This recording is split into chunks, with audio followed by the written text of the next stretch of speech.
बाहर रहती हैं और उनके साथ में ही ध्रुव रहता है। एक दिन ध्रुव के मन में विचार आया, माँ सब बच्चे कहते हैं कि तुम्हारे पिता तुम्हारे साथ नहीं रहते, माँ मैं पिता से मिलना चाहता हूं।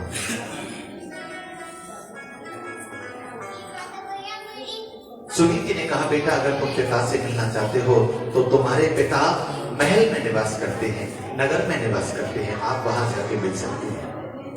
ध्रुव जी महाराज अपने पिता उत्तानपाद से मिलने के लिए महल के अंदर जाते हैं तो देखते हैं कि पिताजी राज सिंहासन पर बैठे हैं और उसी समय जाकर के ध्रुव ने देखा कि उनकी जो गोद में उत्तम बैठा हुआ है, तो विचार आया कि मैं भी पिता की गोद में बैठूं। और उसी समय दौड़ करके ध्रुव पिता के पास में गए और पिता के अंदर भी वात्सल्य उमड़ा और ध्रुव को अपनी गोद में बिठा लिया। लेकिन यह सब सुरुचि से नहीं देखा गया। झट से ध्रुव जी को उतार दिया गोद से और कहा, अरे बालक अगर तू इस गोद में बैठना चाहता है, इस गद्दी पर बैठना चाहता है, तो उसके लिए तुझे भगवान की भक्ति करनी होगी और जब वो प्रकट हो जाए तो उनसे कहना कि उन्हें तुझे मेरे गर्भ से पैदा करे। छोटा सा बच्चा उबला गया, माँ के पास दौड़ा दौड़ा आया, माँ छोटी माँ ने ऐसा ऐसा कहा है।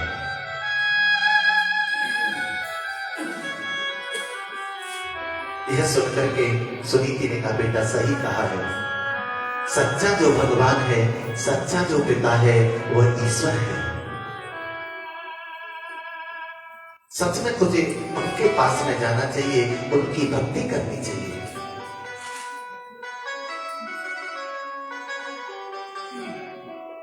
लेकिन बेटा जाने से पहले मां को प्रणाम करते जाना, क्योंकि सुनीति जानती है अगर वैर भाव मन में रहेगा तो भगवान नहीं मिलेंगे। सुरुचि के पास में भेजा, बेटा गया, जाके प्रणाम किया, मां आपके कहने से मैं वन में जा रहा हूं। लेकिन कहावत है ना, कस्तूरी की क्यारी करी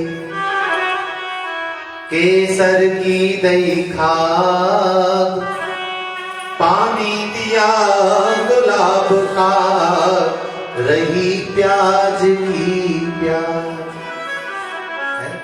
कस्तूरी रूपी क्यारी में केसर रूपी खाद लगाओ, है गुलाब रूपी जल लगाओ, लेकिन प्याज की दुर्गंध फिर भी। आज सुरुचि का हृदय नहीं पिघला, कह दिया जाओ। आज छोटा सा बालक जब भजन करने के लिए जंगल में आया और नारद जी ने यह देखा तो तुरंत पहुंच गए, क्योंकि उन्हें पता है यह चला है तो भगवान को प्राप्त करके ही लौटेगा।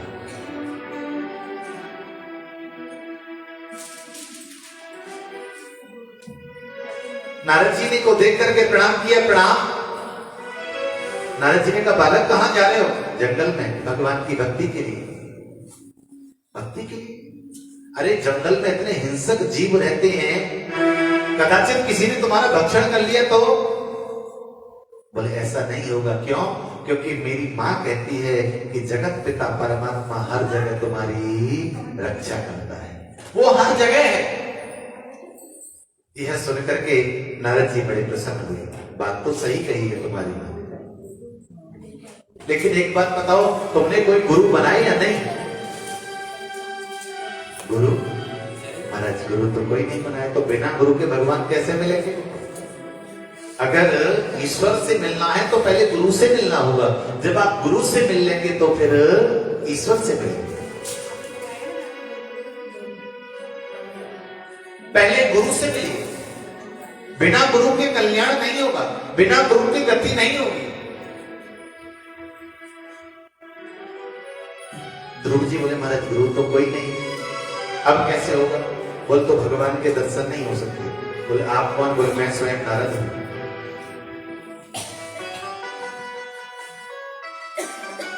ध्रुव ने कहा, आप अगर नारद हैं तो मुझे भगवान के दर्शन अवश्य होंगे। क्यों? क्योंकि मैंने अपनी मैया से सुना है कि जिसे नारद मिलते हैं उसे भगवान जरूर मिलते हैं। या तो आप नारद नहीं है, अगर आप नारद है तो भगवान मुझे मिलेंगे। नारद जी बड़े प्रसन्न हुए, वाह शिष्य हो तो ऐसा लायक हो, है? जीवन में जब आपके अंदर शिष्यत्व आ जाता है ना, तो आपको गुरु ढूंढने की जरूरत नहीं पड़ती, गुरु आपके दरवाजे स्वयं आते हैं। ध्रुव जी तो भक्ति के लिए निकले थे, कोई गुरु ढूंढने थोड़ी गए थे, लेकिन जब शिष्य लायक पाया तो नारद जी ने स्वयं से कह दिया, सुनो अगर मैं तुम्हारा गुरु बन जाऊं तो बोले महाराज जी तो बहुत बढ़िया, इससे अच्छा और क्या होगा, आप मेरे गुरु बने इससे बढ़िया और क्या है। नारद जी ने कहा सुनो तो दीक्षा लो। दीक्षा में द्वादशाक्षर मंत्र का दान दिया, ओम नमो भगवते वासुदेव। इस मंत्र का दान दिया और कहा बेटा इस मंत्र का जाप करोगे तो अवश्य ही तुम्हें भगवान की प्राप्ति होगी। कहां जाप करना है? तत्रात्र गच्छ भद्रं ते यमुनायास्तकं शुचे पुण्यं मधुबनं यत्र सान्निध्यं नित्यदा हरे। तत्रात्र गच्छ भद्रं ते, आप यमुना जी के तट पर जाइए और मथुरा में यमुना जी के तट पर जाकर के आराम से बैठ करके वहां पर भगवान का भजन करिए। महुली नाम का स्थान है, कभी आप मथुरा जाएं तो अवश्य जाइएगा। आज भी महुली नाम से वो जगह है, मधुबन ध्रुव टीला के नाम से वो जगह विख्यात है, जहां कभी ध्रुव जी ने तपस्या की।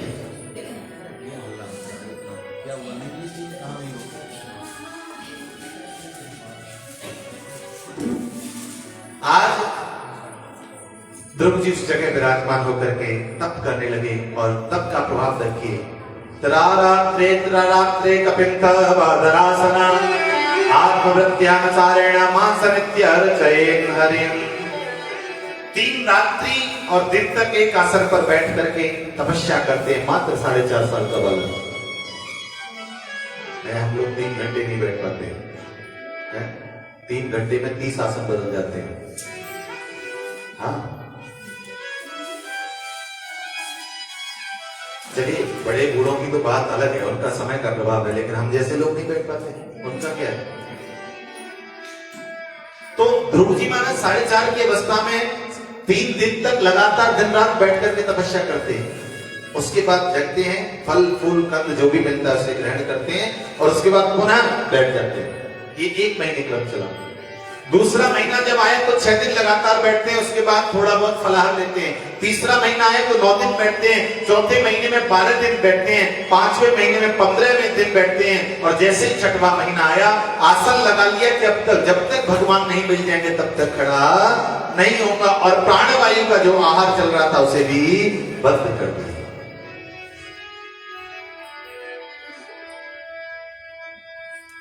प्राणवायु को रोक करके बैठ गए। जैसे ही प्राणवायु को रोका हाहाकार मच गया महाराज चारों तरफ विश्व के अंदर। देवता परेशान होने लगे, दौड़े दौड़े गए, प्रभु देखिए किसी राक्षस ने वायु को बंद कर दिया, प्राणवायु नहीं मिल रही, जीवन कैसे चलेगा। भगवान ने कहा किसी राक्षस ने नहीं, ये तो मेरे भक्त ने किया है। महाराज भक्त ने कैसे? प्राणवायु को बंद नहीं किया, अपितु उसने प्राणवायु को लेना बंद कर दिया, इसलिए किसी को प्राणवायु। देवता बोले महाराज जल्दी से जाकर के दर्शन दो। भगवान बोले सुनो, ऐसे भक्तों को दर्शन देने नहीं, अपितु मैं स्वयं ऐसे भक्तों के दर्शन करने जाता हूं। हाँ तो जल्दी जाओ महाराज। अब भगवान आकर के खड़े हो गए, प्रकट हो गए। अब ध्रुव जी समाधि में, क्योंकि अंदर प्रभु का स्वरूप दिखाई दे रहा है। भगवान खड़े हैं लेकिन नेत्र नहीं खोल रहे। भगवान ने कई बार कहा बेटा ध्रुव मैं आया हूं, लेकिन ध्रुव जी मस्त है। भगवान बोले ऐसे तो अगर मैं सदियों खड़ा रहा हूं तो भी ये नेत्र बोलने वाला। तब भगवान ने कहा इसका जहां अंतर मन में जो है निरंतरता बनी हुई है, जो क्रम बना हुआ है, उसे तोड़ना पड़ेगा। और भगवान ने अंतर मन का जो स्वरूप था उसे अंतर ध्यान किया। जैसे ही अंदर से छवि अंतर ध्यान हुई, ध्रुव जी का हृदय एकदम से व्याकुल हो गया और जैसे ही नेत्र खोले के प्रभु क्या अपराध हुआ, नेत्र खोले तो सामने चतुर्भुज रूप में नारायण खड़े हैं। वो लक्ष्मी नारायण भगवान की। ऐसे भगवान के दिव्य रूप को देख करके अब प्रसन्न चित्त हो गए ध्रुव जी महाराज। हृदय गदगद हो गया, कंठ अवरुद्ध हो गया, वाणी से कुछ निकल नहीं रहा है। मन में तो बहुत कुछ है कि भगवान की स्तुति करूं, लेकिन कुछ बोलना नहीं आ रहा है। भगवान को समझ आया तो अपने संग को इनके कपोलों पर लगाया और उसी समय भगवत कृपा से बड़ी सुंदर स्तुति ध्रुव जी महाराज करने लगे। योऽन्तः प्रविश्य मम वाचमिमां प्रसुप्ता संजीवयस्य किल शक्तिधर स्वधाम्ना अन्यस्तहस्तचरणाश्रवणत्वगादीनि प्राणां नमो भगवते पुरुषाय तुभ्यम्। भगवान की दिव्य स्तुति प्रारंभ कर दी और जैसे ही स्तुति हुई, स्तुति को सुनकर के भगवान बड़े प्रसन्न हुए और कहा ध्रुव कुछ मांगिए। ध्रुव जी ने कहा प्रभु जब तक आपके दर्शन नहीं हुए थे तब तक मेरे पास बहुत बड़ी लिस्ट थी मांगने की, लेकिन अब आपका दर्शन हो गया, अब मुझे कुछ भी नहीं चाहिए, अब मैं कुछ भी नहीं चाहता। एक छोटी सी पोयम जैसी अभी एक मिनट। ध्रुव जी महाराज बड़े प्रसन्न हुए, ठाकुर जी को देख करके आनंदित हुए और भगवान ने कहा भाई मांग लो महाराज, अब कुछ नहीं चाहिए है, जो मांगना था वो मैंने आपको, आप मिल गए और क्या चाहिए।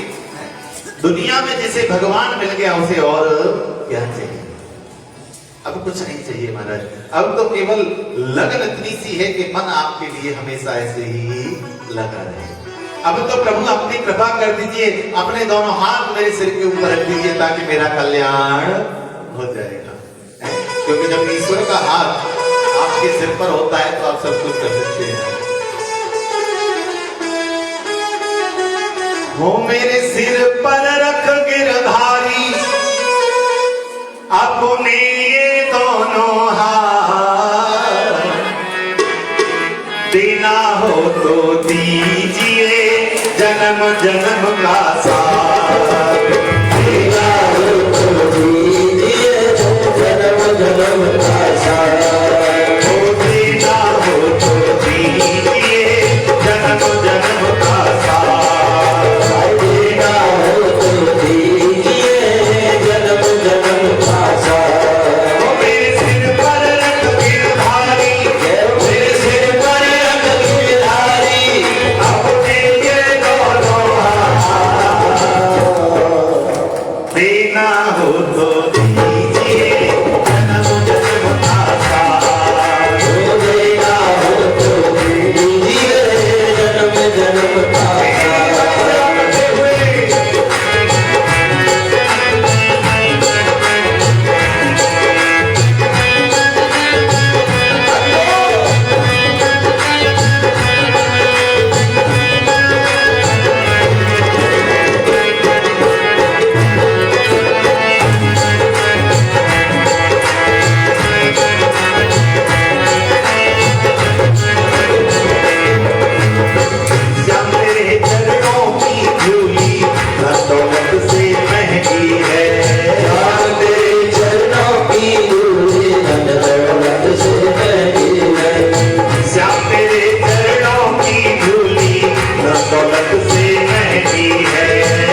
बिहारी लाल की जय।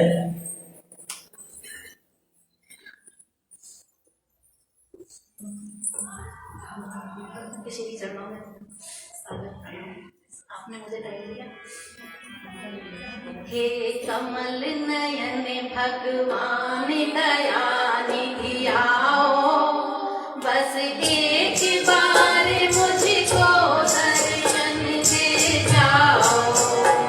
वन बीच गूंजती जिसकी कोमल वाणी, उस बालक ने क्यों तप करने की ठानी। उत्तान पाद राजा की थी दो रानी, थी बड़ी सुनीति सुरुचि छोटी अभिमानी। मैं समय ज्यादा ना लेती हूँ, एक ही बार बोलूंगी।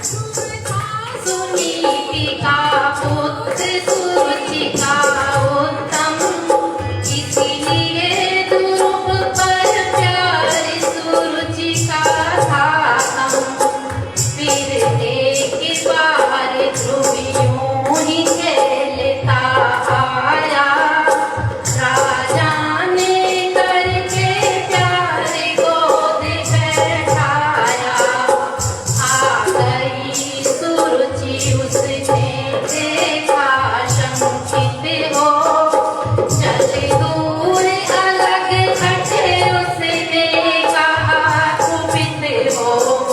सिंहासन पर क्यों तुझे बैठना आया, तू तो नहीं शौक से मेरी जाया। अपमानित हो ध्रुव गया निकट निज माँ के, रोबाल पट कर हाल सभी बतला के। बोली सुनीति झूठा पद सिंहासन का, है अमर पद प्रभु श्री राम भजन का। हे परम पिता जब तुझको दर्शन देंगे, मुख चूम हर्ष से बिठा गोद में लेंगे। दूल्हा पुनः हे नाथ कृपा दिखलाओ, बस एक बार मुझको दर्शन दे जाओ। बस उसी रात को राजमहल को छोड़ा, बालक ध्रुव ने माया का बंधन तोड़ा। चल पड़ा सघन वन और न मन में डर था, बस उसी रोज से ध्रुव प्रभु का प्रिय अनुज था। मन बीच मिले गुरु नारद मंत्र ये दीना, जब श्वास श्वास ध्रुव हरि का सुमिरन कीना। मन में बैठा गुरु नारद की ये वाणी, बालक ध्रुव ने फिर तप करने की ठानी। तप करके ध्रुव ने वर्ष अनेक बिताए, फिर कमल नयन भगवान एक दिन आए। मुख चूम हर्ष से बिठा गोद में बोले, मधुर वचन मानो अमृत रस घोले। प्रिय वत्स मांग मैं राज्य विश्व का दूंगा, तेरे मन का संतापित पे हर लूंगा। बोला ध्रुव केवल भक्ति आपकी पाऊं, मैं राज विश्व का न्योछावर कर जाऊं। हे कमल नयन भगवान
आज ध्रुव जी को दीदार हुआ।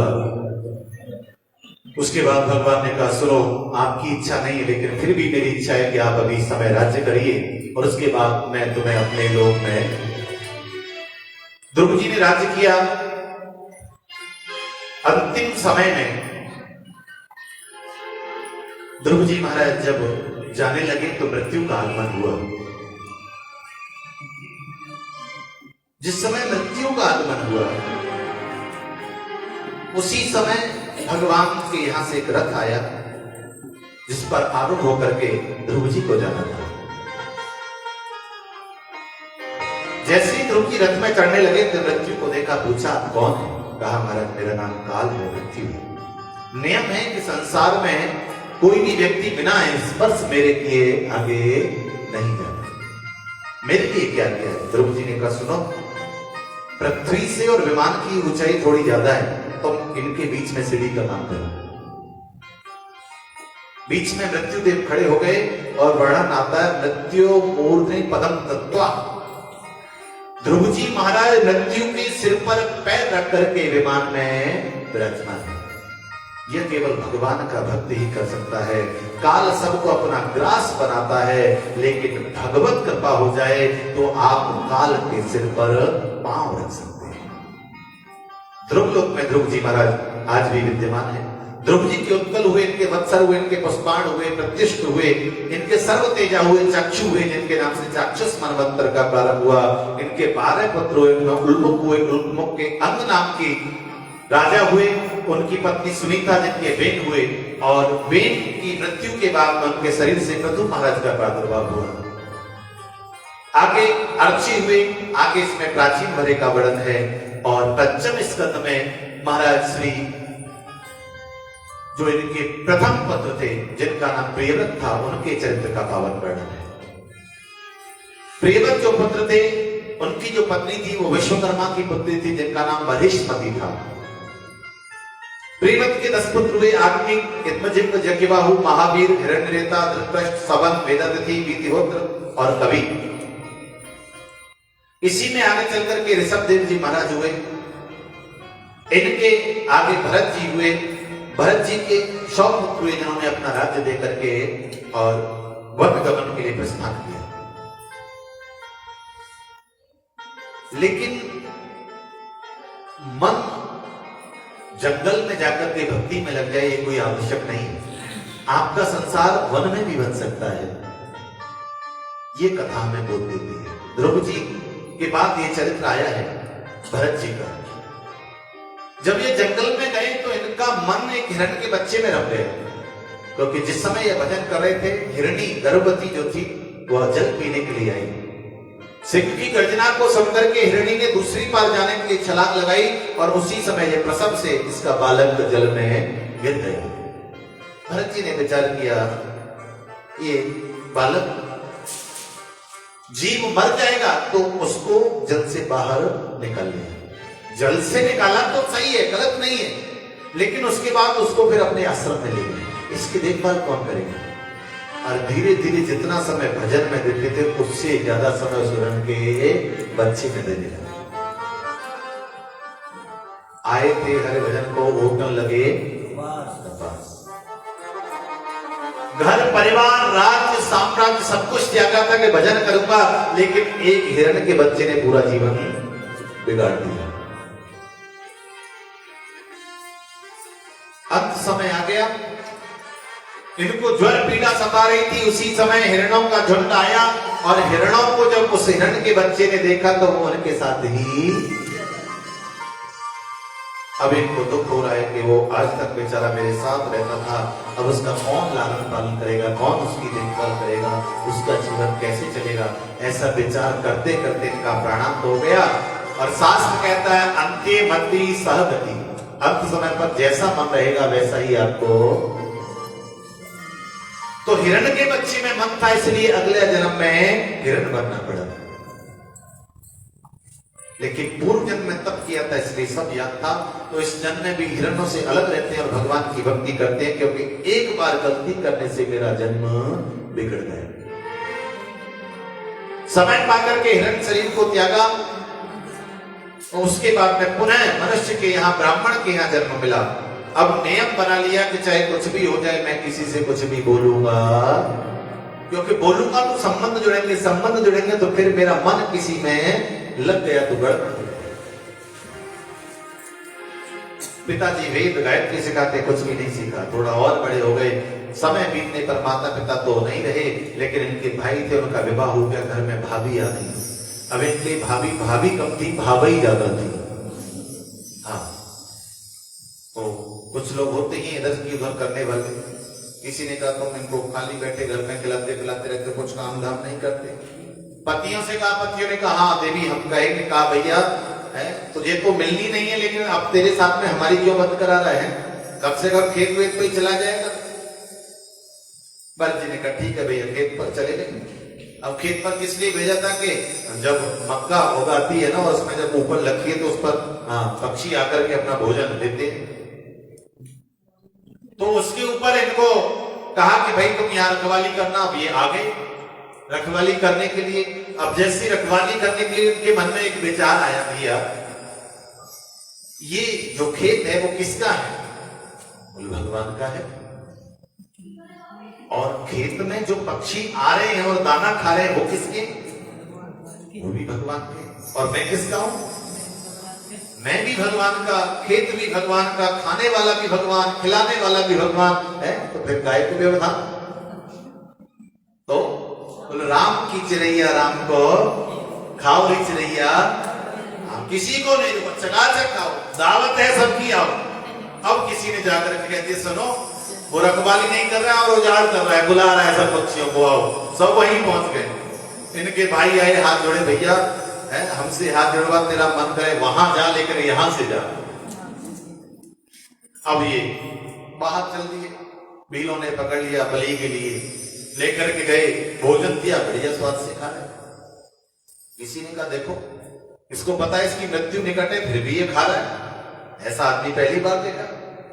ये भगवान के भक्त हैं, कोई फर्क नहीं पड़ता। अब जैसे ही ले गए मैया भद्रकाली के मंदिर में बलि चढ़ाने के लिए, उसी समय जैसे ही बलि के लिए तैयार हुई, उसी समय हमारी भद्रकाली प्रकट हो गई। बोली सच्चे दरबार की। और मैया ने प्रकट होकर के इस बालक की रक्षा की और बलि देने वाले उस भीलों के सरदार को समाप्त कर दिया। अब ये वहां से आगे बढ़े तो रघुबर राजा को मिल गए। वो उपदेश सुनने के लिए जा रहे थे। जैसे ही मार्ग में उनके पालकी से कहा आपकी गाय हो गए, इनको ले लिया, आओ महाराज। अब पालकी लेके चलने लगे तो महाराज अब ये तो बड़ी सावधानी से चलते, नीचे कोई जीव जंतु ना आ जाए, कोई हत्या ना हो जाए, क्योंकि इन्हें पता है 2 जन्म कैसे बीते हैं पिछले, इसलिए बहुत सावधान होकर के चलते हैं। मान लो कोई चीता चींटी आ जाती तो एकदम छलांग लगा देते हैं। यह देख करके जब छलांग लगाते हैं तो व्यवस्था बिगड़ जाती है और राजा का सिर पालकी में लगता है। मतलब भाई कौन है? सेवकों ने कहा महाराज जो अभी अभी पकड़ के लाए ना अनट्रेन है, उसकी वजह से ऐसा हो रहा है। नाना प्रकार के अपशब्द इसने राजा ने कहे। लेकिन इन सब के बाद में भी आज सब देव जी के वंशज रहे। इन जड़ भरत जी ने बड़ी सुंदर बात राजा को कही और राजा को आज इन्होंने 27 नरकों का वर्णन सुनाया। तामिश्र, अंधतामिश्र, रौरव, महारौरव, कुंभीपाक, कालसूप, असिपत्रवन, सूकरमुख, अंधकूप, कृमिभोजन, संदर्श, तत्सर्वी, नाना प्रकार के नरकों का वर्णन। ये वर्णन सुनकर के राजा बड़ा भयभीत हो गया। राजा रघुगण कहने लगा महाराज इन नरकों की कहानी अगर देखी जाए, सुनी जाए तो ऐसा लगता है कि कोई भी जीव इनसे अछूता नहीं रह सकता। तामस नर्क जो दूसरे के धन का हरण करता है, दूसरे की संतान का हरण करता है, दूसरे की पत्नी का हरण करता है, उसे इस तामस नाम के नरक में डाला जाता है। ना उसे खाने को अन्न मिलता है, ना जल मिलता है और भयंकर भयंकर कोड़ों के द्वारा इसे यातना दी जाती है। दूसरा अंधतामस जो धोखे से परिस्त्री का संभोग करता है, उस व्यक्ति को इस अंधतामस नाम के नरक में बुलाया जाता है और धातु की अग्नि से जलती हुई उस मूर्ति से इसको जबरदस्ती आलिंगन कराया जाता है और यह तड़पता रहता है। रौरव नर जो अपना और अपने कुटुंबों का पेट भरने के लिए अधर्म करता है, दूसरे प्राणियों के साथ द्रोह करता है, उन्हें कष्ट पहुंचाता है, तेरा मेरा करता है, ऐसे व्यक्ति को रौरव नाम के नरक में डाला जाता है। जिसे रुदु नाम के जीव नोचते काते काटते हैं, जिन जिन को इसने परेशान किया है वो सब आकर के इससे बदला लेते हैं। महारौरव जो दूसरे की परवाह किए बिना स्वयं खाता पीता रहता है, दूसरे का ध्यान नहीं रखता है घर में परिवार में, अपने शरीर का केवल भोजन करने पर जिसका ध्यान रखता है, ऐसे व्यक्ति को महारौरव नाम के नरक में डाला जाता है। कालसूत्र जो माता पिता की निंदा करता है, जो ब्राह्मण और वेद का विरोध करता है, ऐसे व्यक्ति को इस 10,000 योजन लंबे कालसूत्र नाम के नरक में डाला जाता है। इसकी धरती जो होती है वो तांबे की परत से जड़ी होती है और करोड़ों सूर्यों के समान प्रकाश वहां हो रहा होता है। नीचे से ऊपर से आग के स्वरूप में सूर्यदेव और नीचे से वो तांबा जल रहा होता है, उससे यह व्याकुल होता है, भयभीत होता है। ऐसी भयंकर नरक यातना है। जब इन नरक यातनाओं के बारे में राजा परीक्षित ने सुना तो महाराज चरणों में गिर गया, बोला सुखदेव जी से, प्रभु जीव की मुक्ति कैसे होगी? क्योंकि इन बातों से नहीं लगता कि किसी जीव ने कोई पाप न किया, कोई न कोई तो किया होगा और सबका फल एक जैसा है, चाहे कुछ भी कर लो। सुखदेव जी ने कहा, कर्मणा कर्म निर्हारो नयान्त्यंत कीस्यते आदिर्वदेकारत्वात् प्रायश्चित्तम विमर्शम। कर्म के द्वारा ही कर्म का निर्जीव नाश नहीं होता है, क्योंकि कर्म का अधिकारी अज्ञानी है। केचित केवल या भक्त्या वासुदेव परायण, केवल भगवान की शरण में जाने से, भगवत परायण होने से जीव का कल्याण हो सकता है। राजन, मैं तुम्हें एक दृष्टांत बताता हूं।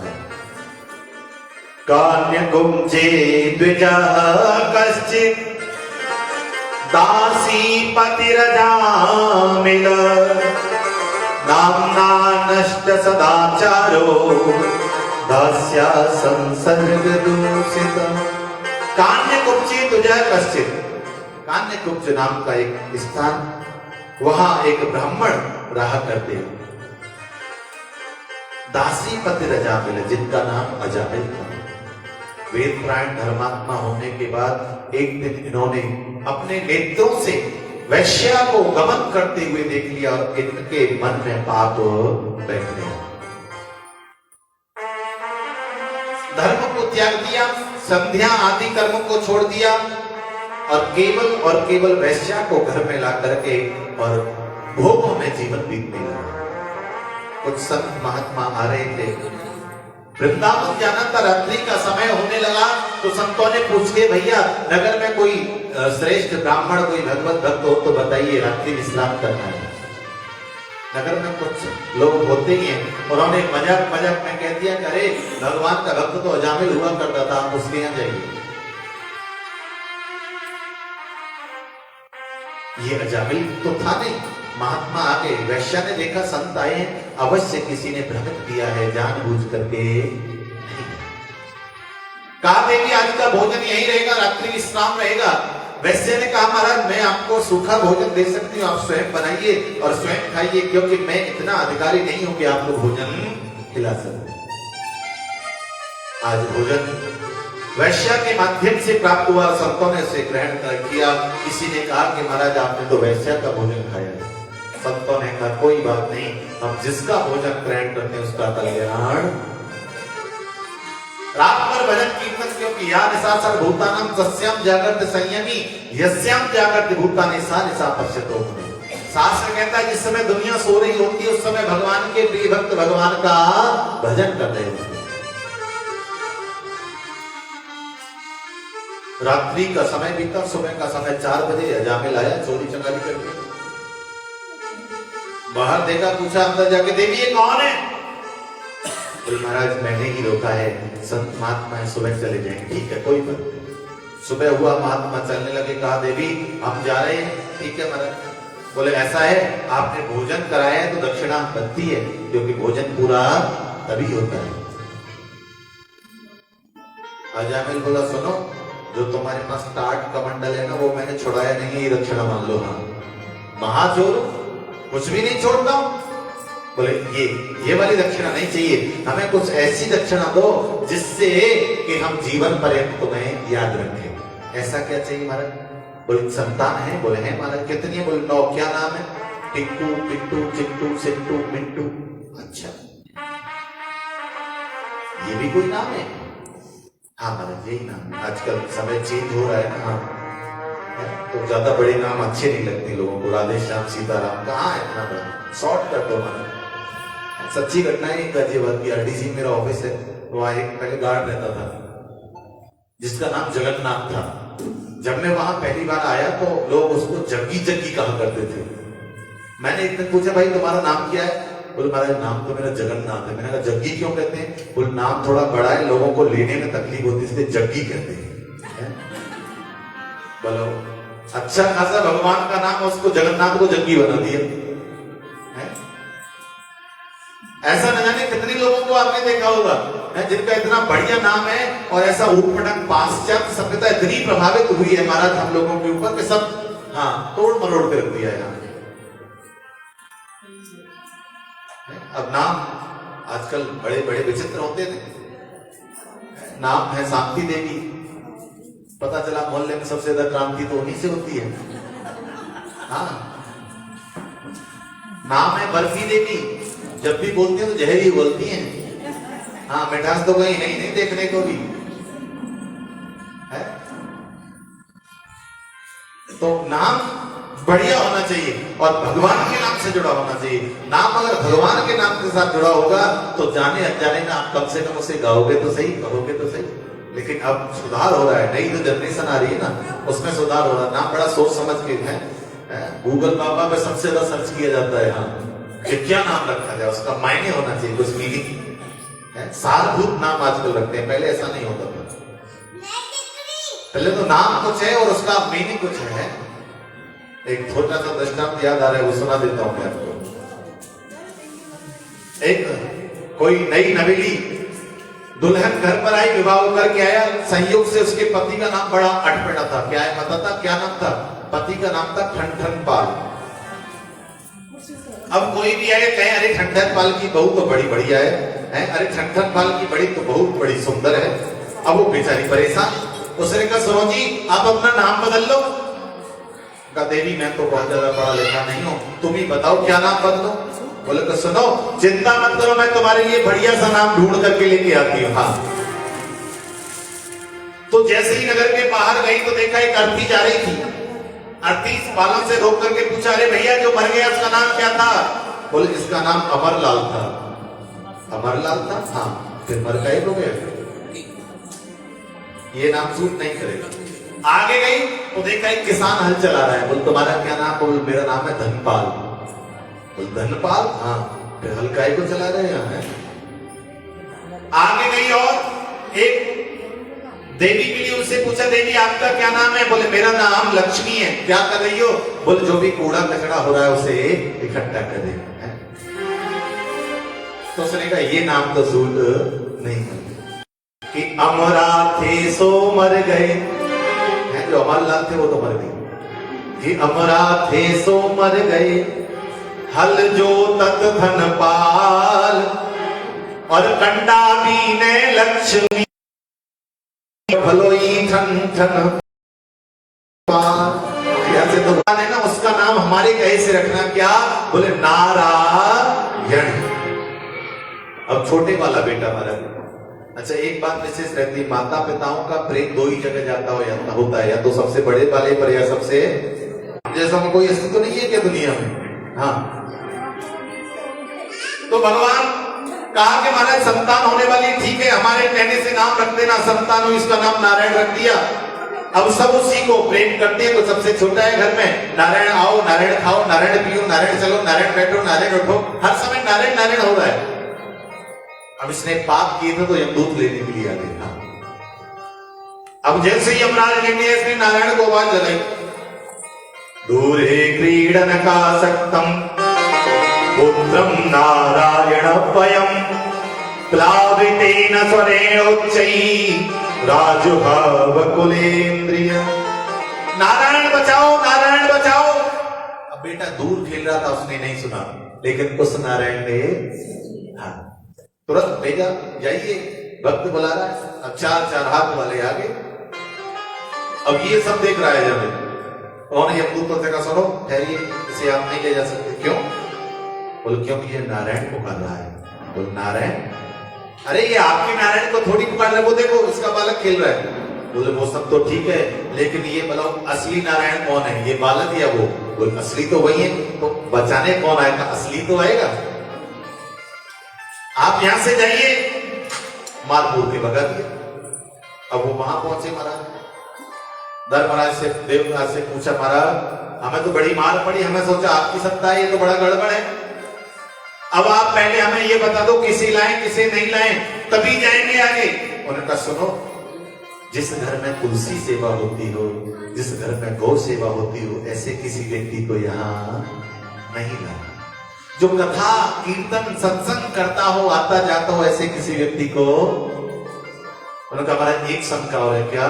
कोई कथा में गया हो और जाकर के कहीं दीवार का सहारा लेकर के बैठ गया हो और 3 घंटे की समाधि लगा ली हो, उसका क्या करें? है? जो रात को नींद नहीं आती है वो दिन में पूरा करता है, उसका क्या है? बोले सुनो, जो कथा में गया हो, बैठा हो और 3 घंटे की समाधि बढ़िया वाली लगाई हो, उसके पास मत जाना। इसका मतलब ये नहीं तो कल से यही शुरू कर दो। हाँ क्यों नहीं जाना? बोले भैया भगवान की कथा में जाएगा तो जाने अनजाने में कुछ तो कानों में हाँ पढ़ेगा ही, और जो पढ़ेगा वही उसका कल्याण कर देगा। इस प्रकार से सुखदेव जी ने कहा कि नारायण की केवल अनजाने में नाम लेने मात्र से जीव का कल्याण हो गया। अगर आप जान करके नाम लोगे तो कितना फल मिलेगा। इसी ने वृत्तासुर की कथा को वर्णन किया। 7वें स्कंद का प्रारंभ हुआ और ध्रुव चरित्र का प्रारंभ, प्रहलाद चरित्र का। राजा परीक्षित ने प्रश्न किया, महाराज समाप्य सुरद ब्रह्मं भूतानां भगवान स्वयं इंद्रस्यार्थे कथं दैत्या नवधि विषमो यथा। महाराज एक बात बताइए, अभी तक जो कथा सुनी है इससे ऐसा लग रहा है कि भगवान राक्षसों से द्वेष करते हैं और भक्तों से प्रेम करते हैं, ऐसा क्यों? सुखदेव जी ने कहा ऐसा ही प्रश्न एक बार तुम्हारे दादा युधिष्ठिर ने नारद जी से किया था, वो मैं आपको बताता हूं। नारद जी ने युधिष्ठिर से कहा था, युधिष्ठिर गोप्यद्वेषात् कामद्वेषात् भया स्नेहा यथा भक्तेश्वरे मन। शास्त्र कहता है भगवान के साथ कोई एक संबंध जोड़ लीजिए, चाहे काम से जोड़िए, चाहे द्वेष से जोड़िए, चाहे भय से जोड़िए, लेकिन आपके जीवन में भगवान के साथ कोई एक संबंध होना चाहिए। गोपी कामात् भयात् कंसा, गोपियों ने काम भाव से भगवान को भजा और इतना बढ़िया भजा कि भगवान उसके हृदय से नहीं जाते। एक गोपी योग कर रही थी, नारद जी पहुंचे, पूछा अरे गोपी क्या कर रही है? बोल महाराज योग कर रही हूं। अरे गोपी तुम्हारे आंगन में भगवान खेलता है, तुम किस लिए योग कर रही हो? बोल महाराज इसलिए योग कर रही हूं कि वो कन्हैया मेरी नजरों से दूर हो जाए, मेरे मन से बाहर निकल जाए, ऐसा योग कर रही हूं। क्यों? बोले महाराज हर समय मेरी आंखों में मेरे मन में बसा रहता है, सब्जी बनाने चलती हूँ तो राम रस की जगह शक्कर डाल देती है, इसलिए उस कृष्ण को भगाना चाहती हूँ।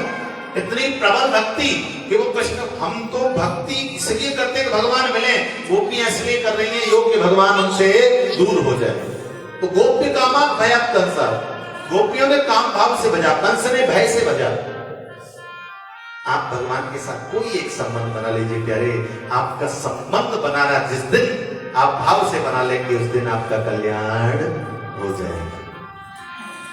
क्योंकि भगवान के साथ संबंध बनेगा तो ईश्वर उस संबंध को निभाएगा। शुरुआत आपको करनी पड़ेगी, वो अलग बात है। हाँ, ब्रज में न जाने कितने संत ऐसे हुए हैं जिनको ठाकुर जी ने स्वयं आकर के मुखाग्नि दी। न जाने कितने संतों का चरित्र अगर सुनाने लगे तो पूरा दिन बीत जाए। क्यों? क्योंकि उन्होंने उस भाव से बजा, उनके मन में वो दृढ़ था, संकल्प था कि मेरे तो तू ही है, अब जो भी करना है तुझे करना है, तू जाने तेरा। ऐसे संत मीरा को ही देख लीजिए, घर परिवार संपत्ति सब कुछ छोड़ दिया, केवल किस लिए? कृष्ण के लिए। और आज मीरा ने जो गाया उसे हम गा तो सकते हैं, लेकिन मीरा ने जैसे गाया वैसे नहीं गा सकते, क्योंकि मीरा ने वो गाया कि भगवान प्रकट हो गए, वो भाव था।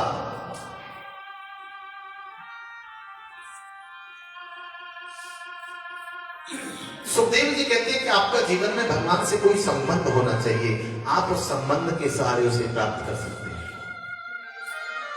और राक्षस द्वेष भाव रखते हैं। क्यों? आप एक बात बताइए, आपके जीवन में एक मित्र है, एक शत्रु है, सबसे ज्यादा आप किसे याद करते हैं? शत्रु को। हर समय जिह्वा पर नाम रहता है, हर समय दिमाग में रहता है। तो इसलिए जो भक्ति के मार्ग से नहीं आ सकते वो शत्रुता का मार्ग चुनते हैं, क्योंकि सबसे ज्यादा शस्त्र को ही याद किया जाता है। इसलिए कृष्ण के साथ द्वेष रखते हैं, राम के साथ द्वेष रखते हैं कि हमारा कल्याण हो जाए। ऐसा ही एक प्रसंग सुखदेव जी सुनाते हैं, सप्तम स्कंद में। हिरण्यकश्यपु, इसकी पत्नी कयाधु, 4 संतान, हिरात, अनुराग, संग्रात और प्रहलाद। हिरात नाम का जो राजा है, पुत्र है, इसकी पत्नी धमनी है और इसके पुत्र वातापी और इलवल हुए। अनुराग है, इसकी पत्नी सूर्म्या है, इसके पुत्र पुष्कल और महिषासुर हुए। महिषासुर जो है वह प्रहलाद का भतीजा है।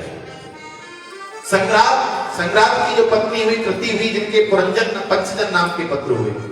और सबसे छोटे हुए प्रहलाद, जिनके पुत्र विरोचन हुए, जिनके यहां बलि राजा प्रकट हुए। सबसे छोटा पुत्र प्रहलाद। राजा जिस समय तपस्या के लिए गया था उस समय कयाधु गर्भवती हुई थी और उनको नारद जी के आश्रम में रखा गया और वहां पर उन्होंने हरि चर्चा को श्रवण किया था। राजा जब वापस आया, हिरण्यकश्यपु अपना साम्राज्य दुनिया में फैलाने लगा। उसी समय प्रहलाद जी का प्रादुर्भाव हुआ और धीरे धीरे बड़े होने लगे। 5-7 साल का बालक गुरु जी के पास में भेज दिया पढ़ाने के लिए। गुरु जी बालक को पढ़ा रहे हैं। गुरु जी ऐसा पढ़ाइए कि मेरे राज्य को आगे और बढ़ाइए। अब गुरु जी तो वही पढ़ाते हैं, लेकिन बच्चा वो नहीं पढ़ता है, वो पढ़ता है जो उसने गर्भ में सुना था। इसलिए तो कहा जाता है कि बच्चा जब गर्भ में हो तो अच्छे काम करने चाहिए, धार्मिक चीजों को देखना चाहिए, पढ़ना चाहिए, गीता रामायण भागवत है।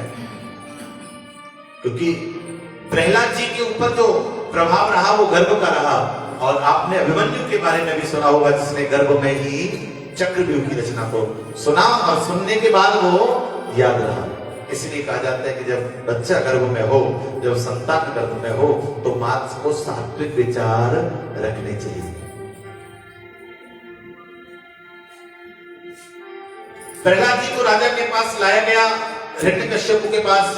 बोलो बेटा, आज गुरु जी से तुमने क्या पढ़ा? सबसे बढ़िया वो सुनाओ। प्रहलाद जी ने कहा सबसे बढ़िया तो भगवान नाम है, उससे बढ़िया तो कुछ भी नहीं। नवदा भक्ति को कैसे सुनाया? श्रवणम कीर्तनम विष्णु स्मरणम पाद सेवनम अर्चनम वंदनम दास्यम संख्यमात्म निवेदनम। श्रवणम कीर्तनम। पिताजी, अगर भगवान को प्राप्त करना है तो नवदा भक्ति को अपनाइए। सबसे पहली भक्ति है श्रवण। जो आप सुन रहे हैं नवदा भक्ति का पहला लक्षण है। श्रवण के माध्यम से भगवान आपके अंदर प्रवेश करते हैं।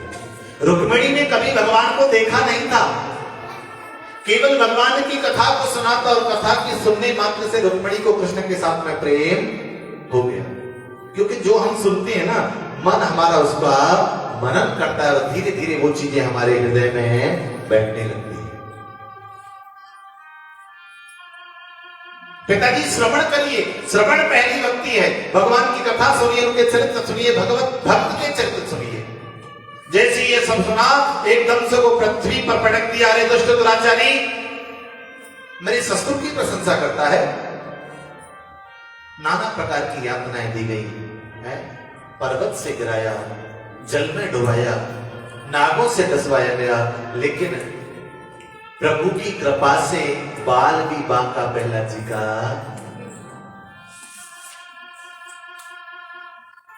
गुरु जी को बुलाया, संडा पर आए। महाराज हमें पुनः इसको प्रदान की, इस बार बढ़िया पढ़ा के लेके दोबारा। अब एक दिन गुरु जी तो कहीं चले गए और शिष्य और प्रहलाद जी बैठे।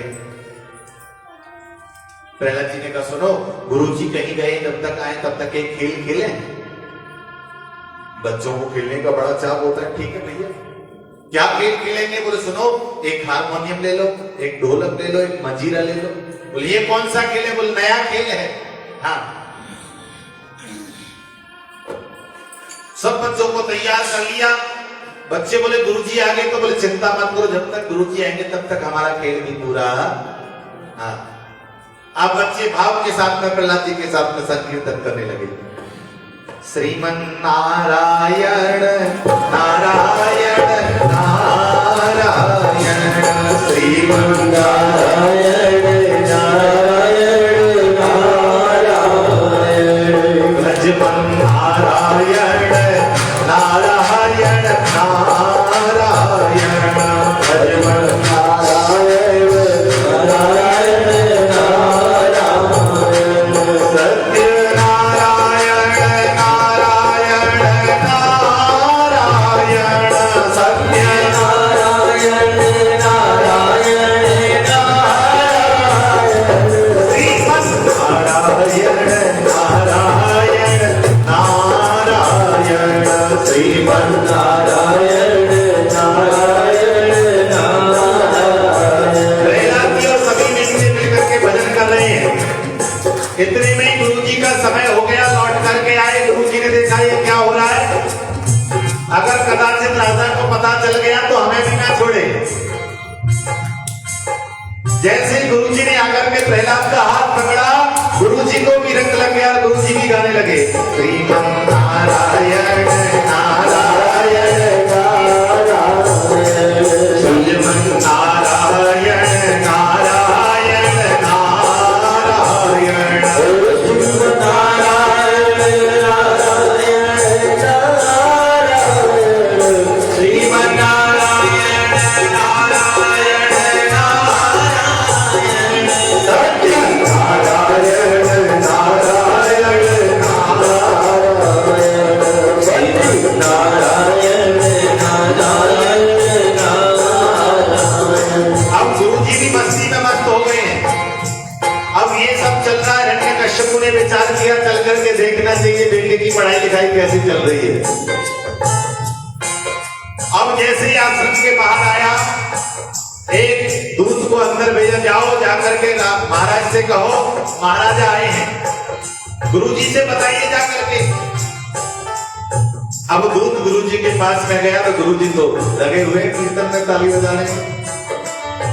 अब जैसे ही जाकर के दूत ने प्रहलाद का हाथ पकड़ा, वैसे भी रंग लग गया और ये भी गाने लगा।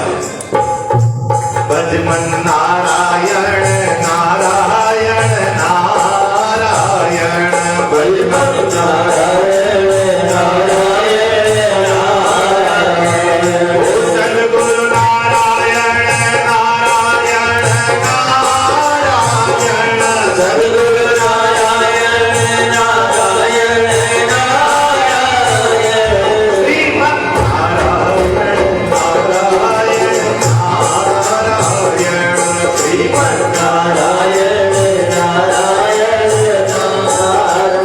अब ये प्रसंग चल रहा है, बार बार दूतों को भेज रहा है, लेकिन जिसे भी भेजता है वो वापस, क्योंकि सबको रंग लग रहा है।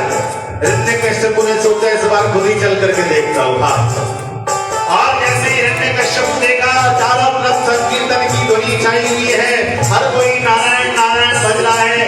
उसी समय जाकर के हिरण्यकश्यप ने जैसे ही प्रहलाद का हाथ पकड़ा, संकीर्तन शांत। किसी ने कहा क्यों जी इस हिरण्यकश्यप को रंग क्यों नहीं लगा? बोले भैया बात ऐसी है, पावर कितनी भी बढ़िया हो, सप्लाई कितनी भी बढ़िया हो, अगर बल्ब फ्यूज है तो वो जल, हाँ तो ये फ्यूज बल्ब है हिरण्यकश्यप, ये नहीं जलेगा। अब इसने हाथ पकड़ी और महाराज महलों में खींच लाया। रे दुष्ट दुराचारी, खुद तो बिगड़ ही रहा है, साथ में पूरे पूरे परिकर को बिगाड़ रहा है, धीरे धीरे मेरे शत्रु के प्रभाव को बढ़ा रहा है। आज मैं तुझे नहीं छोड़ूंगा। क्या पता तेरा भगवान कहाँ है, आज न तू बचेगा ना तेरा भगवान बचेगा। प्रहलाद ने कहा पिताजी, पृथ्वी आकाश दिशा सारी सर्वत्र वही है दिखलाता, और तुझ में सब जीवों में उसका ही वास नहाता। तुझ में सब जीवों में उसका ही वास नहाता। पृथ्वी आकाश दिशा सारी सर्वत्र वही है, हर जगह वही दिखाई दे रहा है। उसी समय एकदम से हिरण्यकश्यप ने कहा, ये जो खम्मा दिखाई दे रहा है इसमें तेरा भगवान है? प्रहलाद जी ने आंख बंद करके कह दिया, हाँ मेरा भगवान है, कि आज न तू बचेगा तेरा न भगवान बचेगा। उसी समय गदा लेकर के आया और बड़े जोर से उस खंबे के ऊपर प्रहार किया, और जैसे ही खंबे के ऊपर प्रहार किया, खंबे के अंदर से गुरु गुरु गुरु गुरु की ध्वनि आई, और उसी समय नरसिंह भगवान सिंह की हाल करते हुए प्रकट हुए। बोले नरसिंह भगवान की जय। नरसिंह भगवान के रौद्र रूप को देख करके हिरण्यकश्यप व्याकुल हो गया, हाथ से गदा छूट गई। उसी समय भगवान ने इसे उठाया और ले जा करके अपनी जंघाओं पर लिटा लिया। यह घबरा गया, कहने लगा सुनो आप मुझे मार नहीं सकते। क्यों? क्योंकि मैंने वरदान लिए हैं बहुत सारे। क्या क्या? बोले न दिन में मरू न रात में मरू। भगवान बोले चिंता मत कर, संध्या का समय है, न दिन है न रात है। महाराज न ऊपर मरू न नीचे मरू, चिंता मत कर, न ऊपर मरेगा न नीचे मरेगा, बीच में जंघाओं पे लेटा रखा है, न धरती है ना महाराज, न भीतर मरू न बाहर मरू, चिंता मत कर, दहली के बीच में लेकर के बैठा हूं, न भीतर है। हाँ महाराज, न अस्त्र से मरू न शस्त्र से मरू, चिंता मत कर, अपने नाखूनों से मारूंगा जो अस्त्र में आते नहीं शस्त्र में आते। अच्छा महाराज, लेकिन महाराज मैंने एक और वरदान मांगा था कि में जितने दिन है उनमें से किसी में न मरू, चिंता मत कर, तेरे लिए अलग से एक महीने का निर्माण किया है। हाँ पुरुषोत्तम जो मास है ना, बलमास, जिससे अधिक महीना कहते हैं, 3 साल में एक बार आता है, उसी में भगवान आए थे। महाराज एक और वरदान है। क्या? बोले ब्रह्मा की सृष्टि में पैदा हुए किसी प्राणी की सृष्टि में कोई ऐसा नहीं पैदा हुआ जो नर और सिंह दोनों हो। नरसिंह कोई नहीं पैदा हुआ, या तो सिंह पैदा हुआ है या नर पैदा हुआ है। आज ये सब वरदान इसको बताते हुए भगवान ने दोनों हाथ दिए और उसके वक्षस्थल को बीच में से विदीर्ण कर दिया, अंतड़ियों को अपने गले में पहन। भगवान क्रोध करने लगे, भगवान के क्रोध के मारे सब देवता घबराने लगे, परेशान होने लगे। कैसे क्रोध शांत होगा? किसी का गणेश जी को बुलाओ, सबसे पहले मोदक तो वही खाते हैं, उन्हें बुलाओ। गणेश जी का महाराज जाओ संभालो। गणेश जी चूहा पर बैठ गया, जैसे सिंह की गर्जना हुई चूहा वापस न्यूट्रल ले गया। गणेश जी बोले मैं क्या करूं, मेरा वाहन ही नहीं जा रहा आगे। हाँ तो लक्ष्मी जी को बुलाओ। लक्ष्मी जी बोली हाँ मैं अभी जाती हूँ, क्योंकि मेरे प्राणनाथ है, मुझे पता है कंट्रोल कैसे करना है, मुझसे बढ़िया भाई कोई जानता है। हाँ ठीक है महाराज, आप पहुंचो माता मैया। बढ़िया सब थाल पूजा का सजा करके और नारायण भगवान के पास में जैसे ही गई और सिंह ने जो गर्जना की, थाल छूट गया, मैया दौड़ी भागी वहां से। हे भगवान मेरा पति नहीं हो सकता ये, ऐसा थोड़ी था मेरा पति, ऐसा रूप तो कभी नहीं बनाया। ब्रह्मा जी बोले कैसे शांत हो? बोले सुनो, जिसके लिए भगवान प्रकट हुए उसको ही लाइए। प्रहलाद जी को लाया गया, और जैसे ही प्रहलाद जी आए भगवान का क्रोध एकदम से शांत हो गया। लाल लाल जिह्वा से भगवान प्रहलाद के सुंदर शरीर को चाटने लगे, मानो वात्सल्य दोहरा रहे। इस प्रकार से यह पावन चरित्र प्रहलाद जी का रहा। अष्टम स्कंद का प्रारंभ हुआ। इसके चतुर्थ मनवंतर में, जिसमें त्रिसिक नाम का इंद्र था, उसके अंदर एक गजराज की कथा है, वो भी ध्यान से सुनिए। आसीद गिरवरो राजस त्रिकूट इति विश्रुता क्षीरोदेनावृत श्रीमान् योजनायुतमुच्छ्रिता। आसीद गिरवरो राजस, त्रिकूट से विस्तृत, एक त्रिकूट नाम का पर्वत, और उसके ऊपर एक गजराज रहता है अपने पूरे भरे परिवार के साथ में। अनेकों पत्नी, अनेकों बच्चे इसके हैं, और उस स्थान का राजा है। मदमस्त होकर के एक दिन इसने विचार किया कि मुझे जल में विहार करना चाहिए। जल में विहार कर रहा है। विहार करते करते प्रभु लीला ऐसी हुई कि उसी जल में एक ग्राह भी रहता है, और उसने इस गज के पैर को, गज के पांव को जरूर पकड़ा, लेकिन गज को कोई फर्क। सोचा महाराज हूं, गजराज हूं, किसी को पता चलेगा गजराज का पांव पकड़ा तो अपने आप छोड़ देगा, अभिमान है। लेकिन धीरे धीरे उसका प्रभाव बढ़ता गया, और धीरे धीरे गजराज को ग्राह ने जकड़ लिया। अब ग्राह से छूटने के लिए बहुत प्रयास गजने की, लेकिन छूट, पत्नी, बच्चे सब सूंड में सूंड लगा करके छुड़ाने का प्रयास कर रहे हैं, लेकिन सबका प्रयास बेकार रहा, निरर्थक रहा। अब जब सबको पता चल गया कि ये छूटने वाले नहीं है, तो धीरे धीरे करके पत्नी, बच्चे सबने साथ, यह किसी और की कथा नहीं है प्यारे, हमारी कथा है। हर जीव गजराज है, और काल रूपी ग्राह हर जीव को पकड़े गए। और जब ग्राह पकड़ता है तो सबसे पहले पांव पकड़ता है। एक मगर ने पांव पकड़ा है? और जब पांव पकड़ता है तो चलने की शक्ति, ये मगर हर जीव को पकड़े हैं। कोई ने कथा में क्यों नहीं गए, तो जाते तो सही मगर है, मगर बीच में आ गया। बोले वहां पर चले जाओ एक दिन के लिए, बोल जाएं तो सही, मगर परिवार का चक्कर है, मगर ऑफिस का चक्कर है, मगर बहुत सारे मगर हैं। अब किस किस से बचोगे? तो ये मगर ही तो पांव पकड़े है, ये मगर ही तो नहीं आगे बढ़ने देता। अरे मन तो बहुत था, मगर क्या करे। और ध्यान देना, जिस समय अवस्था अंतिम चरण में होती है, डॉक्टर्स जवाब दे देते हैं, घर ले जाइए, सेवा करिए। उसके बाद धीरे धीरे परिवार भी आपका साथ, क्योंकि सबको पता चलता है कि अब आप बचने वाले। एक कॉर्नर में आपको चारपाई पर लिटा दिया जाता है, कोई आपकी सुनने वाला नहीं है। आप भले ही कितना प्रयास करो किसी से बोलने का, और ज्यादा कहो सुनो तो लोग, बच्चे कहते हैं तो बहुत बोलते हो, है, बोल बोल के पका देते हो, कभी शांत भी रह लिया करो। है? उस दिन को याद नहीं करता जब तू तोतली बोली बोलता था, वो 50 बार तुझे बताता था, वो समय नहीं याद है। आज वो बोल रहा है तो उसका बोलना भी, हाँ। कहीं कोई जाए और वो पूछ ले कहां जा रहे हो, हर बात में टोकते हो। जाते समय मत टोका करो। अरे भले आदमी नहीं टोकेगा, पहले क्यों नहीं बताया उसे कहां जा रहे हो? ये हर जीव की स्थिति है। ये कथा किसी और की नहीं है, हमारी तुम्हारी है प्यारे। और जिस समय अपने मुंह मोड़ लेते उस समय व्यक्ति को वैराग्य होता है, लेकिन वो किसी काम, क्योंकि उस समय तक बहुत देर हो चुकी होती है। उस समय तक व्यक्ति असहाय हो चुका है। लोग कहते हैं कि हम तो महाराज अभी चाहे को बुढ़ापे में भजन करेंगे। अरे जिस समय पैरों में दर्द होगा, घुटनों में दर्द होगा, है मुंह से बोला नहीं जाएगा, उस समय क्या खाद भजन करोगे? उस समय खुद को संभालने की बड़ी बात है।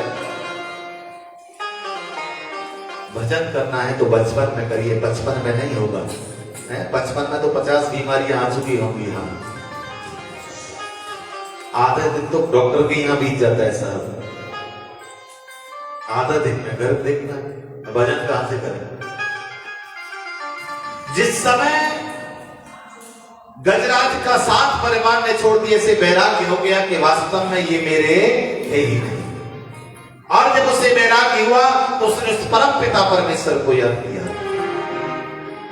गजेंद्र मोक्ष के नाम से बड़ा सुंदर स्तोत्र श्रीमद् भागवत में आया है, और कहा जाता है कि जीवन में कोई विपत्ति संकट आए तो गजेंद्र मोक्ष का पाठ करने से वो सब विपत्ति दूर हो जाती है। मैंने तो खुद को इसको अजमाए, न जाने कितने लोगों को बताया और उन्हें इसका लाभ मिला। ओम नमो भगवते तस्मै यदेव चिदात्मकं पुरुषाय बीजाय परेशाय विधीयते।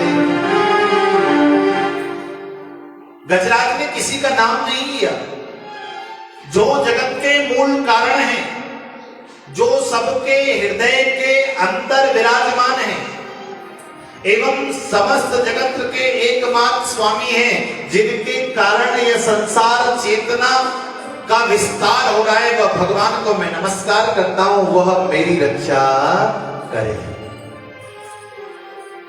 भगवान कहते हैं जो किसी का नाम नहीं होता वो मेरा होता है।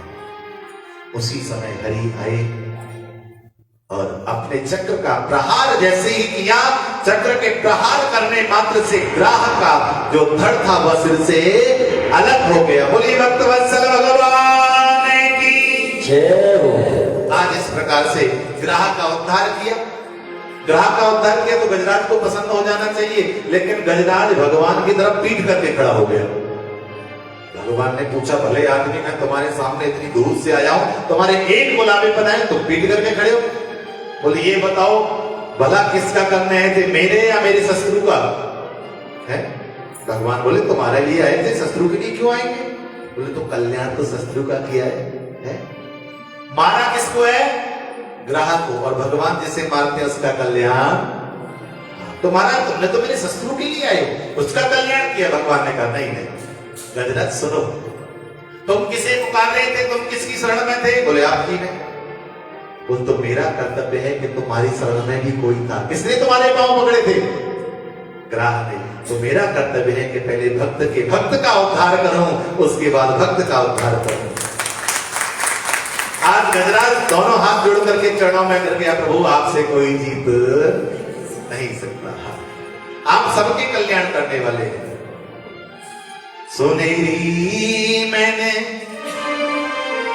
निर्बल के बलराम, सुनेरी मैंने निर्बल के बलराम, सुनेरी मैंने निर्बल के बलराम, सुनेरी मैंने निर्बल के बलराम, जबल के गज बल अपनों पर क्यों, जबल के गज बल अपनों पर क्यों, ने कसरो नहीं का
कोई नहीं होता उसका, ईश्वर होता है भगवान।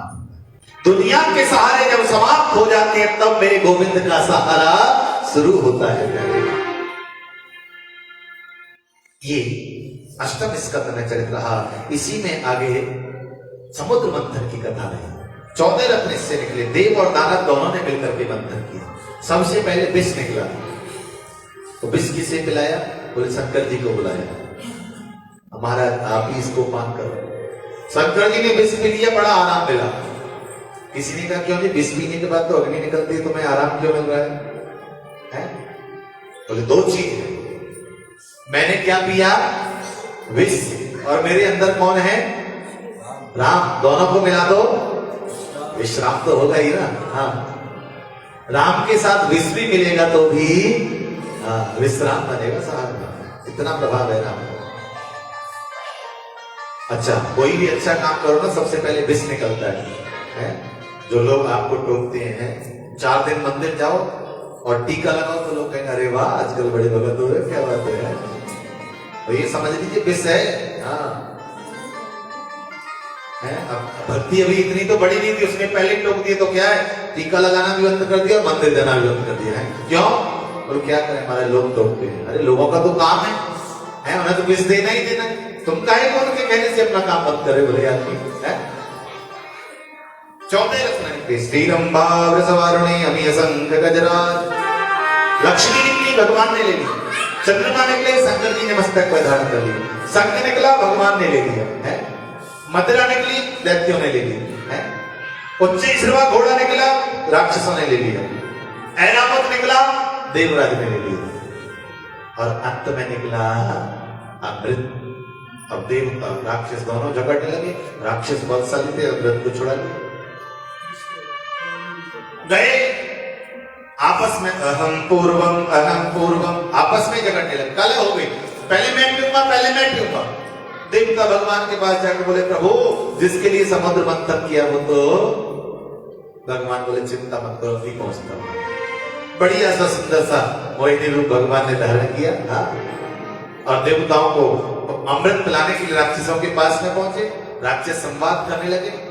देवी भगवान ने पूछा किस लिए कलह हो रही है? बोले इस अमृत को लेकर के कलह हो रही है, हम ये आपको सौंपते हैं, आप जैसे पिलाओगी हम पी लेंगे। भगवान ने कहा एक लाइन में देवता, एक लाइन में राक्षस। हाँ, और सुनो ये पतला पहले देवता को, गाढ़ा तुम लोगों को है ना। हाँ, अब इतना माया का प्रभाव कुछ नहीं समझ पाए।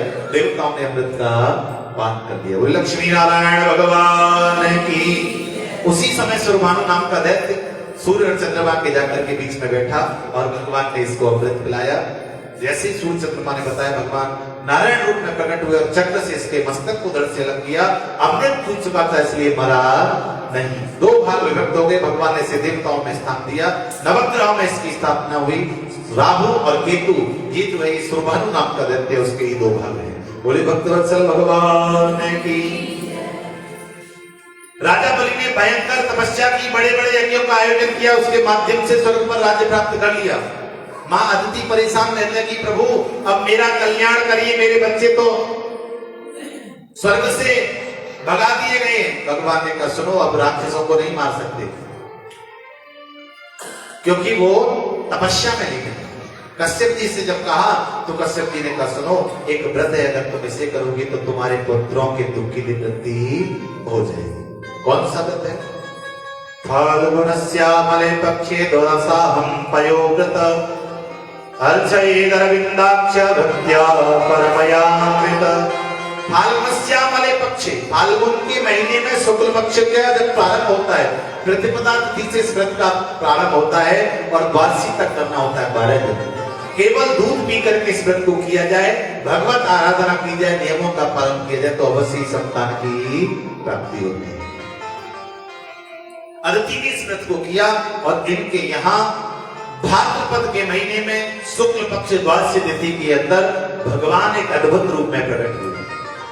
श्रोत्रायाम श्रवण द्वादश्याम मुहूर्ते अभिदिता प्रभु सर्वे नक्षत्र ताराख्य चक्षुर्जन्म दक्षिणा। भादों के महीने में द्वादशी तिथि में अभिजित मुहूर्त में ठीक मध्याह्न के समय भगवान वामन के रूप में प्रकट हुए। बोलिए वामन भगवान की। आज बड़ा ही दिव्य रूप धर करके भगवान पधारे हैं। कश्यप जी ने इनका यज्ञोपवीत आदि संस्कार किया गया। यज्ञोपवीत का जब भिक्षावृत्ति हुई तो पृथ्वी ने इन्हें कृष्ण मृग चर्म दिया। वन के स्वामी चंद्रमा ने दंड प्रदान किया। माता अदिति ने पहनने के लिए कुपीन प्रदान की, कटिवस्त्र प्रदान किया और आकाश के अभिमानी देवता ने इनको छत्र प्रदान किया। अब जब सब भिक्षा लेकर के कश्यप जी के पास में गए तो कश्यप जी ने कहा सुनो बेटा, परिवार हमारा थोड़ा बड़ा है, भिक्षा ज्यादा चाहिए। तो भगवान ने कहा महाराज मैं तो अभी अभी दुनिया में आए, मुझे नहीं पता कौन यजमान बढ़िया, कोई मोटा सा बढ़िया सा यजमान बता दो, मैं उसी के यहां से चल गया। कश्यप जी ने कहा सुनो, इस समय पर राजा बलि से बड़ा कोई दानी, आप उसके यहां जाइए, जो मांगोगे वो मिलेगा। आज वामन भगवान राजा बलि के दरवाजे पर आए। जैसे ही आए ऐसा लगने लगा मानो साक्षात सूर्यदेव प्रकट हो गए।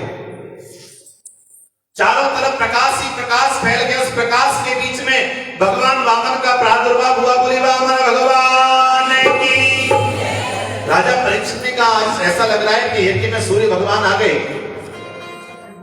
उसी समय राजा यज्ञ के दरवाजे पर आए तो वामन भगवान के रूप को देख करके प्रणाम किया था, स्वागत सत्कार किया, आसन पर बिठाया, बड़ी सेवा शुश्रूषा की।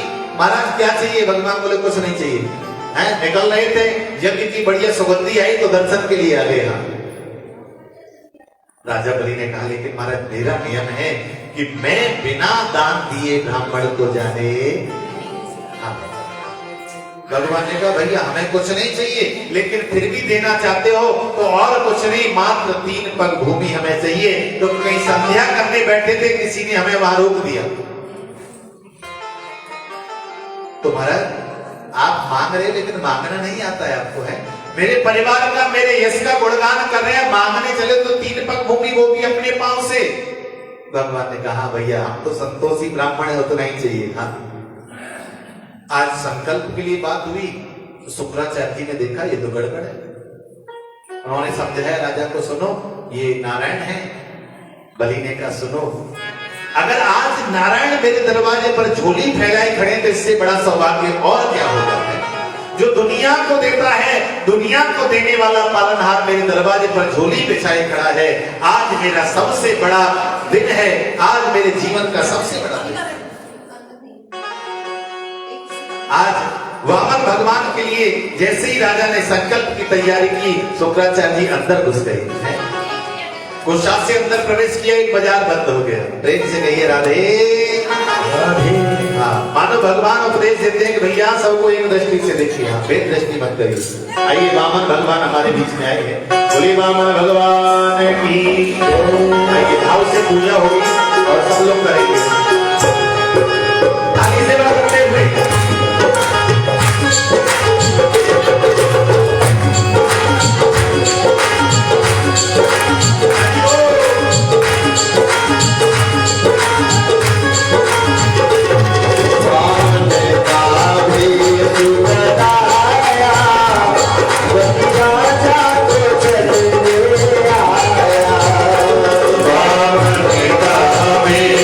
Bye.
ग्रहण करते हुए बैठते जाए, हाँ, सही से नहीं